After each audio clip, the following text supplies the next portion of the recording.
That's going to show you how to produce a basic Mentimeter quiz.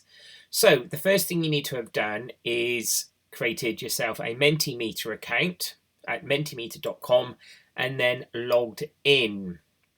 And once you log in, you will find that you make your way to the home page. Here's my dashboard, and here are examples of Mentimeters that I've already created that sit there waiting for me to go back in or to edit. So from the top, we're just very simply going to create a new presentation, and we're going to click the new presentation button at the top, and that takes us to our new presentation dialog box. So we're going to type in the name of the presentation. So I'm going to call mine Andy's Demo, and I'm going to create the presentation. So this takes you through to your work area. It's got three component parts. So on the left, we have the area where our slides with our questions are actually going to appear. And on our basic Menti account, we can actually put in 2 questions, and I will illustrate that shortly. This is the main work area where our question will appear. And on the right-hand side, we have our question bank where we can put in different types of questions. And I'm going to show you how to do a couple of those shortly. At the top, we also have some configuration options that can help set the settings for the presentation that you want to use. In particular, allows us to set up a quiz that you might want to do in class that you then control, and you go from one slide to the next, or a quiz that you want students to do remotely where they have control over the questions that you actually want them to answer. So in terms of question type, let's just start by doing a very simple word cloud. So there's the main work area. You see our slide has appeared on the left hand side, and the first thing it asks is, what's your question? So my question is, who is your favourite Star Wars character? Hopefully you can type a bit faster than me. So there's your question, has now appeared in the main slide area. And you will see now that it's telling your viewers potentially this is where the quiz is going to be. So it's going to be www.menti.com.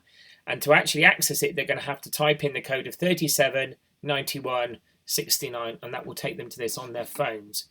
Now, if we look on the right-hand side, a couple of extra options here. Entries per voter. So you can give the voter an option that they can actually put in more than one response if you want. So for this purpose, I only want one reply. I want them to pick their favourite character. So it's one entry per viewer, voter, and we don't want them to be able to submit more than once because we only want one answer, basically. Okay, so that is now live.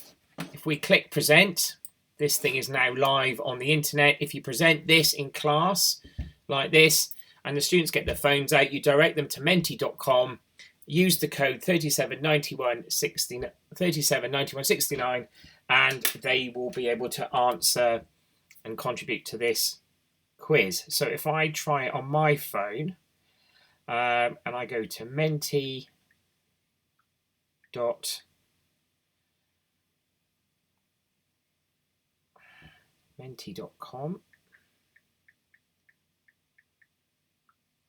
and it's now asking me for the code, so I'm going to type in 379169 and submit.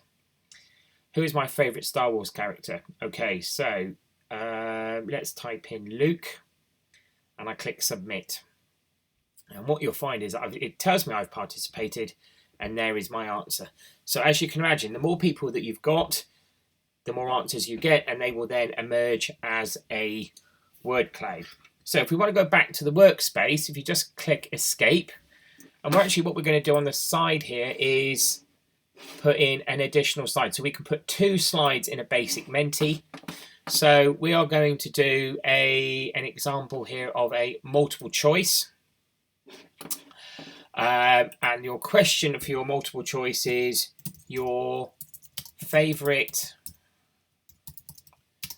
Star Wars film from the original trilogy. Okay, so here we now have the options. So we have to type in our options. So option 1, let's put Star Wars. Option 2, Empire. Oh, come on. Empire Strikes Back. Option 3, Return of the Jedi. Okay. So the result layout we want is bars. Show the correct answer. We can choose show the number of results in for percentage of the question. Allow audiences to vote on more than one option. We're just going to keep it simple, so they're going to give us one reply. And that now goes live. So if we click present, you, as it stands at the moment, you have control over this. So if you want them to fill in this question, you present this on the screen and they're filling in the code and doing that. Once you've got enough responses, you simply click the next slide on the left and it takes you to the next question.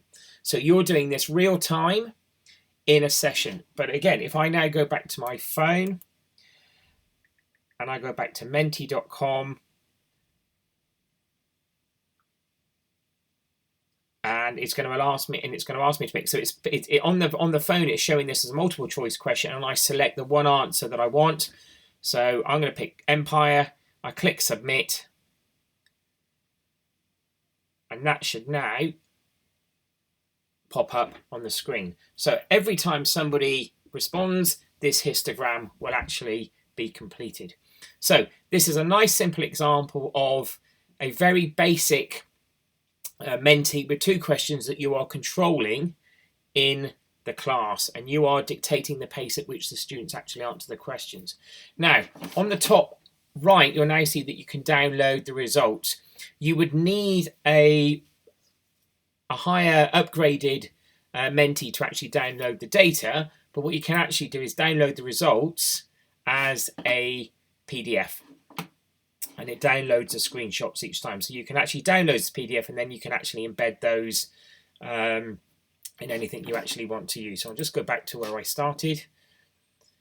Now, the other thing we can also do is if we go to configure at the top, this is where we can actually choose what's called the voting pace of the audience. So we set our quiz to presenter pace. So you're dictating it. If you wanted to set something that was post-session, that you wanted to send out via email and actually ask the students to actually complete, you would need to make sure the quiz was set at audience pace.